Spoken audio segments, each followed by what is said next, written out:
Bienvenue sur Tunis School. Donc cette séance concerne la régulation du cycle sexuel chez la femme.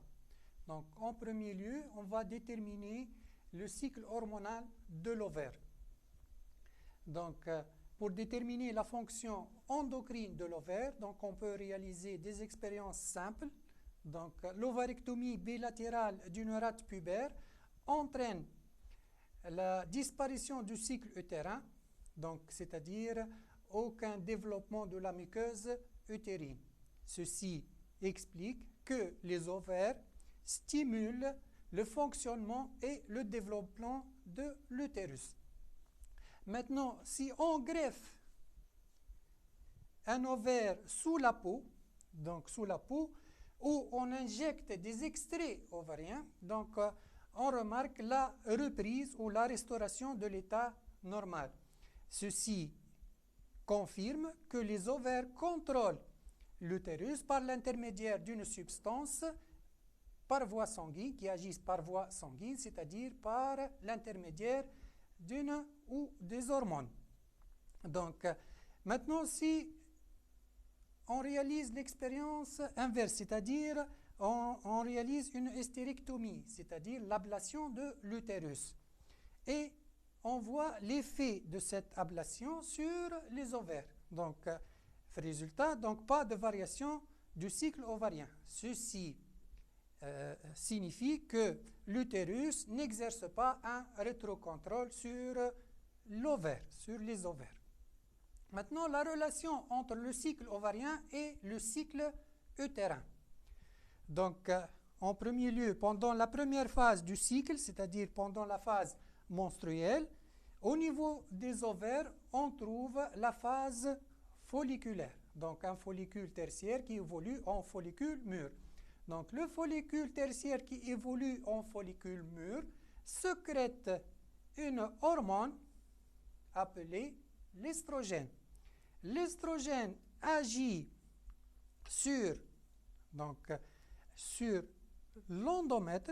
Il entraîne la prolifération de l'endomètre de 1 à 3 mm, l'apparition des glandes en tube et des capillaires sanguins. Donc, ceci pendant la phase post-menstruelle. Donc, après l'ovulation et pendant la phase lutéale, donc le corps jaune, caractérisé par la présence des cellules lutéales, les cellules lutéales sécrètent la progestérone et les cellules técales sécrètent l'estrogène. Ces deux hormones en synergie agissent sur l'endomètre et l'entraînent la prolifération, c'est-à-dire la prolifération de l'endomètre s'accentue, les glandes en tube deviennent sinueuses, les capillaires sanguins se spiralisent, donnant l'aspect d'une dentelle.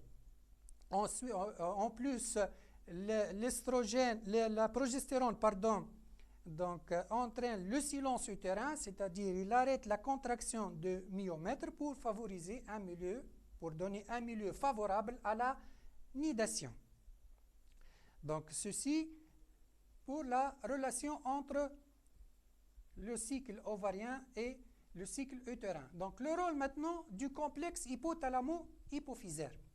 Donc, rôle de l'hypophyse. Donc, ce sont les mêmes expériences. En premier lieu, on fait une hypophysectomie d'une rate pubère, c'est-à-dire l'ablation de l'hypophyse. Qu'est-ce qu'on observe? L'atrophie des ovaires et de l'utérus, disparition des cycles ovariens et utérins. À partir de ces résultats, on peut déduire que l'hypophyse contrôle l'activité des ovaires et l'activité de l'utérus. Maintenant, si on greffe l'hypophyse à sa place ou on injecte des extraits hypophysaires, on observe la restauration de l'état initial. Donc, développement normal des ovaires et de l'utérus, restauration possible de leur activité cyclique. Ceci signifie que l'hypophyse agit sur les ovaires par des hormones qu'on appelle des gonadostimuli. Donc, gonadostimuli, c'est-à-dire des hormones qui stimulent les gonades. Et les gonades, ce sont les ovaires. Si maintenant on injecte d'extrait hypophysaire à une rate hypophysectomisée et ovarectomisée, donc l'hypophyse, donc on a effectué une ablation de l'hypophyse et de l'ovaire. Donc aucun effet sur l'utérus qui demeure atrophié. Ceci signifie que l'hypophyse n'agit pas directement sur l'utérus, ce dernier est sous le contrôle de l'ovaire. C'est-à-dire que l'hypophyse agit sur les ovaires sécrètent les hormones ovariennes, l'estrogène et la progestérone. Ces deux hormones agissent sur l'utérus. Mais l'hypophyse n'a pas d'effet direct sur l'utérus. Maintenant, on va mettre en relation le cycle, l'activité hypophysaire et le cycle ovarien et utérin. En premier lieu, donc ici on a les deux hormones hypophysaires, c'est-à-dire les gonadostimulines, l'LH et l'FSH, donc l'FSH en bleu et l'LH en rouge. Donc au début du cycle, donc le taux de FSH agit sur les follicules. Donc le follicule tertiaire évolue en follicule mûr. Donc l'FSH est une hormone de folliculogenèse. Donc le follicule, on a dit, il se développe. En même temps, les cellules de la thèque interne sécrètent de l'estrogène et l'estrogène agit sur l'utérus. Donc il entraîne la prolifération de l'endomètre. Ensuite, lorsque le taux de LH atteint son maximum, il agit sur le follicule mûr et entraîne l'ovulation, c'est-à-dire il entraîne l'achèvement de la méiose, c'est-à-dire que l'ovocyte 1 donc, subit la division réductionnelle, émet le premier globule polaire, se transforme en ovocyte 2. Ensuite, le follicule mûr se rompt et libère l'ovocyte 2. Donc, ceci est assuré par le taux élevé de LH.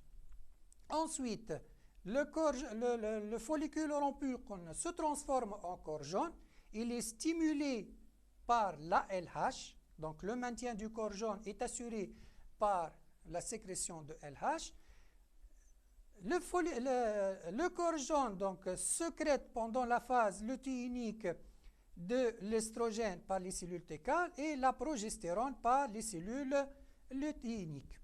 Donc ces deux hormones agissent sur l'utérus en entraînant la prolifération de l'endomètre et la formation de la dentelle utérine.